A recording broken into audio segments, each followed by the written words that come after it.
Volunteer যারা আছে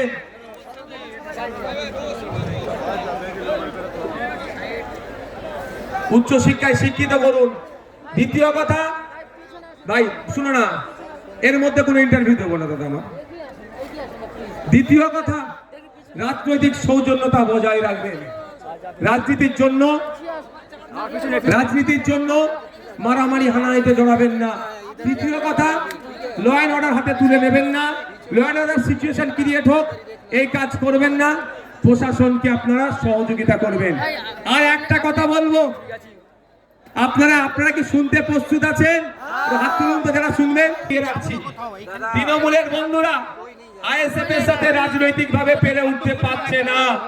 ISF এর বিশ্বজিৎ দা, শামসুর আলী মল্লিক, তাপস দা, নাসিরউদ্দিন মীর সাহেব থেকে শুরু করে, লক্ষ্মীকান্ত হাসদা থেকে শুরু করে, কুতুব ভাই থেকে শুরু করে, আর জামির ভাই থেকে শুরু করে, সামির দা থেকে শুরু করে যে নেতৃত্ব আছে এবং বুথ লেভেল পর্যন্ত যে নেতৃত্বরা আছে তাদের সাথে যুক্তি তর্কে পেরে উঠতে পারছে না। তারা বলছে যে ভোট কেটে নাকি বিজেপির সুবিধা হবে। আজকের এই শহীদ মিনার ময়দান থেকে তৃণমূলের সুপ্রিমোকে চ্যালেঞ্জ দিচ্ছি, একটা এগ্রিমেন্ট হোক, যে এগ্রিমেন্টে পীরজাদা আব্বাস সিদ্দিকী আইএসএফ এর প্রতিষ্ঠাতা সই করবে আর তৃণমূলের প্রতিষ্ঠাতা সম্মানীয় মাননীয় মমতা ব্যানার্জি সই করবেন। সেখানে আব্বাস ভাইজান লিখবেন আইএসএফ যেখানে যেখানে প্রার্থী দেবে ভোট কেটে যদি বিজেপি আসে তার দায়ভার আইএসএফ নেবে, তৃণমূল যা শাস্তি দেবে মাথা পেতে মেনে নেবে। আর সে এগ্রিমেন্ট পেপারে মমতা ব্যানার্জিকে লিখে সই করতে হবে তৃণমূল যেখানে যেখানে প্রার্থী দেবে ভোট কেটে যদি বিজেপি আসে তার দায়ভার তৃণমূলের উপরে বর্তাবে, আর আইএসএফ যা শাস্তি দেবে গণতান্ত্রিক প্রক্রিয়ায় তৃণমূলকে মেনে নিতে হবে। এই চ্যালেঞ্জটা আজকে শহীদ মিনার ময়দান থেকে দিয়ে রাখলাম। তাহলে বোঝা যাবে বিজেপিকে আটকানোর জন্য কে কারা ফ্রন্টে এসে এগিয়ে এসে লড়াই করছে। আমরা আদর্শগত বিজেপি এবং আরএসএস এর বিরুদ্ধে আমাদের পূর্বেকার বক্তা শ্রদ্ধেয় সম্মানীয় বাবা সাহেব আম্বেদকরের নাতি যে কথা বলেছেন, একদম আমরা আদর্শগতভাবে বিজেপি আরএসএস এর বিরুদ্ধে গণতান্ত্রিক প্রক্রিয়া আমরা লড়াই সংগ্রাম জারি রাখবো। কিন্তু বাংলাতে এই বিজেপিকে যারা জায়গা করে দিচ্ছে, যেই তৃণমূল ফ্রন্টে এসে লড়াই করছে তাদের বিরুদ্ধেও কোনো অংশে লড়াই জারি কম আমরা রাখবো না। ধন্যবাদ সকলকে। আস্তে আস্তে বিদায় নিন। আপনারা অনুরোধ করব যেভাবে শৃঙ্খলার সাথে আপনারা এসেছেন একইভাবে শৃঙ্খলার সাথে আপনারা যাবেন। প্রশাসনের বন্ধুরা আপনাদেরকে যেভাবে আসার পথে সহযোগিতা করেছে, যাওয়ার পথে ট্রাফিক থেকে সমস্ত বিষয় সহযোগিতা করবে। তাদের দেখানো ট্রাফিক যারা তারা যা মেনটেন করছে যেভাবে, সেই রকম ভাবে আপনারা যাবেন। আমি ধন্যবাদ জানাই আজকের এই মহতি অধিকার মহাসভায় যারা উপস্থিত হয়েছেন তাদের প্রত্যেককে ধন্যবাদ জানাই। এই মাঠটা আর্মিদের কর্তৃপক্ষকে যারা আমাদেরকে ব্যবহারের জন্য দিয়েছে ধন্যবাদ জানাই। কলকাতা পুলিশের এবং রাজ্য প্রশাসনকে যারা আমাদেরকে তারা ল অ্যান্ড অর্ডার যারা দেখে তারা আমাদেরকে সহযোগিতা করেছে ধন্যবাদ জানাই।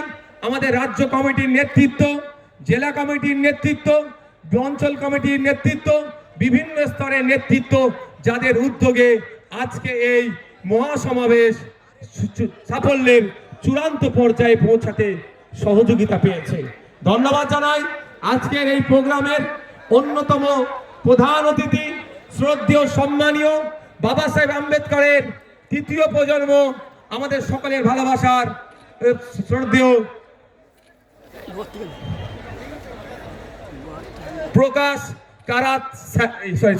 প্রকাশ আম্বেদকর মহাশয়কে ধন্যবাদ জানাই। মিডিয়ার বন্ধুদের যাদের সহযোগিতায়, যাদের